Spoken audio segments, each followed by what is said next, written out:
Shalom saudara yang dikasihi Tuhan Yesus Kristus. Selamat pagi, selamat berjumpa dalam renungan pada pagi hari ini. Saya mengucapkan salam sejahtera buat saudara semua dimanapun saudara berada. Damai dan sukacita oleh Roh Kudus melimpah senantiasa dalam hati dan kehidupan saudara semua. Sebelum kita mendengarkan renungan firman Tuhan, mari sama-sama kita berdoa. Tuhan Allah Bapa kami di dalam surga, Bapa dalam nama Tuhan Yesus Kristus, kami mengucap syukur untuk segala berkat kemurahan Tuhan. Pagi ini kembali kami boleh bangun dengan kekuatan dan berkat kebaikan-Mu. Sungguh Engkau sangat baik ya Bapa. Saat ini kami mau mendengarkan sabda firman-Mu, urapi setiap kami agar kami dapat mengerti akan kehendak-Mu. Dalam nama Tuhan Yesus kami berdoa. Haleluya. Amin. Saudara dikasih Tuhan, pembacaan Alkitab kita pada saat ini terdapat dalam Injil Yohanes pasal yang ke-16. Saudara dapat membacanya secara pribadi setelah mendengarkan renungan ini. Saya akan membaca Yohanes 16 ayat yang pertama. Tertulis demikian. Semuanya ini kukatakan kepadamu, supaya kamu jangan kecewa dan menolak aku. Saudara dikasih Tuhan, seorang anak muda dari Polandia ingin menjadi seorang pemain piano. Namun sayangnya guru di sekolah musiknya mengatakan hal yang mengecewakan. Ia disebut memiliki jari-jari yang terlalu pendek dan tebal untuk bermain piano. Karena perkataan gurunya, ia pun mencoba alat musik yang lain, yaitu trompet. Tapi komentar gurunya sama juga, menjatuhkan semangatnya dalam menekuni alat musik trompet. Ia lalu dinasehati untuk belajar alat musik yang lain lagi. Dalam keadaan yang kecewa dan patah hati, ia berjumpa dengan seorang pemain piano dan komposer yang terkenal bernama Anton Rubinstein. Dan anak muda itu berkesempatan untuk mencoba bermain piano di hadapan Rubinstein. Rubinstein memuji kemampuannya dan memberinya semangat untuk terus menekuni piano. Anak muda itu pun kembali bangkit semangatnya dan terus berlatih. Kata-kata motivasi dari Rubinstein mengubahkan hidupnya. Anak muda ini di kemudian hari menjadi salah seorang pianis dan komposer terkenal dan bahkan menjadi tokoh nasional yang disegani di negaranya. Nama anak muda ini adalah Jan Paderewski.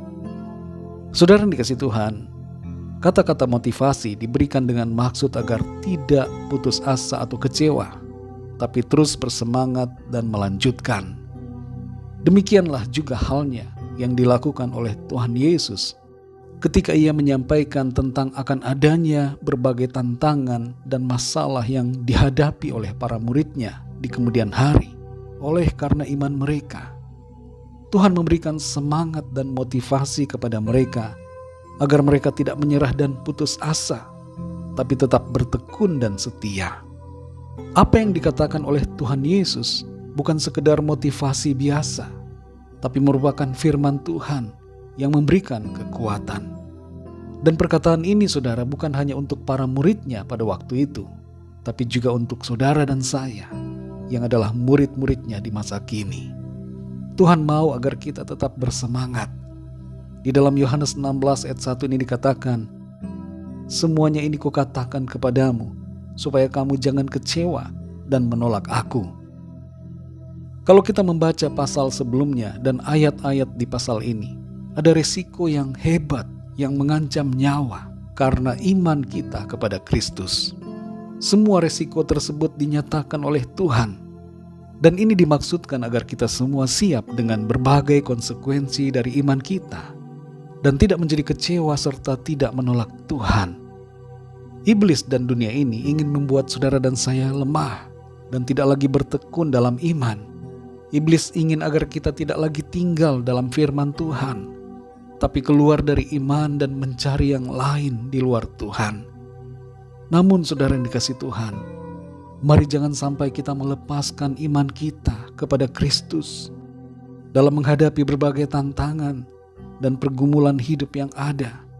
Biarlah kita terus bersikap yang benar seturut dengan kehendak Tuhan. Beberapa sikap yang perlu kita miliki adalah: pertama, tetaplah bersukacita dalam Tuhan. Yang kedua, jangan biarkan kesusahan ataupun penderitaan merampas iman dan sukacita kita.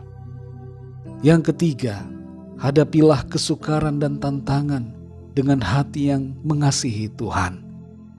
Dan yang keempat, sadarilah bahwa ada kemenangan di balik duka cita. Ada kemuliaan di balik penderitaan akibat iman kita kepada Tuhan. Tuhan Yesus berkata dalam Matius 10 ayat 22, bahwa orang yang bertahan sampai pada kesudahannya akan selamat. Para murid pada waktu itu telah menunjukkan kesetiaan mereka, kecuali Yudas Iskariot yang tergoda oleh harta dunia. Semua murid yang lain rela untuk berkorban, bahkan mati bagi Tuhan. Marilah saudara yang dikasihi Tuhan, kita juga tetap setia dalam iman kita kepada Tuhan Yesus Kristus. Sekalipun ada kesukaran ataupun masalah yang melanda, jangan pernah kecewa dan menolak Tuhan. Mari kita berdoa. Bapa kami yang di sorga, Bapa dalam nama Tuhan Yesus Kristus, kami mengucap syukur untuk firman-Mu yang sudah kami dengar pada saat ini. Engkau tahu apa yang akan terjadi dalam kehidupan kami. Engkau mengerti ada tantangan dan persoalan akibat dari iman kami.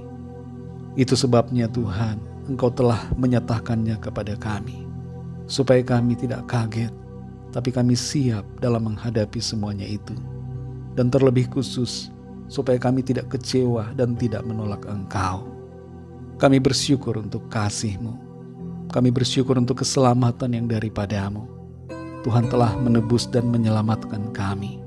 Engkau telah mengangkat kami dan menjadikan kami sebagai ciptaan yang baru, mengaruniakan kami kehidupan yang kekal. Kami tidak mau melepaskan iman kami kepada-Mu Tuhan. Kami mau setia selalu mengasihi Engkau dalam hidup kami. Kuatkan kami selalu ya Tuhan, supaya dalam apapun pergumulan yang kami hadapi, kami tidak meninggalkan iman kami kepada-Mu. Kami tidak keluar dari firman-Mu Tuhan, tapi terus tinggal dalam kasih karunia-Mu. Terima kasih Bapa, kami mengucap syukur. Berkati kami di sepanjang hari ini dalam segala aktivitas kami. Biarlah semua yang kami lakukan senantiasa menyenangkan hati Tuhan. Kami berdoa bagi yang sakit dan dalam pergumulan, agar tangan Tuhan melawat dan menyembuhkan, memberikan kekuatan baru, kesehatan dan pemulihan, dan jalan keluar mujizat-Mu Tuhan nyatakan. Terima kasih ya Tuhan. Dalam nama Tuhan Yesus Kristus, Tuhan dan Juru Selamat kami sudah berdoa dan mengucap syukur. Haleluya. Mari sama-sama kita berdoa doa Bapa kami. Bapa kami yang di sorga, dikuduskanlah nama-Mu. Datanglah kerajaan-Mu, jadilah kehendak-Mu di bumi seperti di sorga.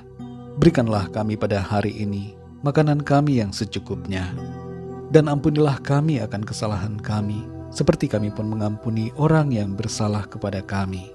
Dan janganlah membawa kami ke dalam pencobaan, tetapi lepaskanlah kami daripada yang jahat.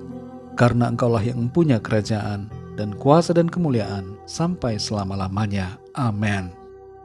Terimalah berkat Tuhan. Tuhan memberkati engkau dan melindungi engkau. Tuhan menyinari engkau dengan wajah-Nya dan memberikan kasih karunia. Tuhan menghadapkan wajah-Nya kepadamu dan memberikan damai sejahtera. Berkat anugerah dari Bapa Surgawi, cinta kasih karunia dari Tuhan Yesus Kristus, dalam persekutuan dan penghiburan Roh Kudus, menyertai kita semua, sekarang ini dan sampai selama-lamanya.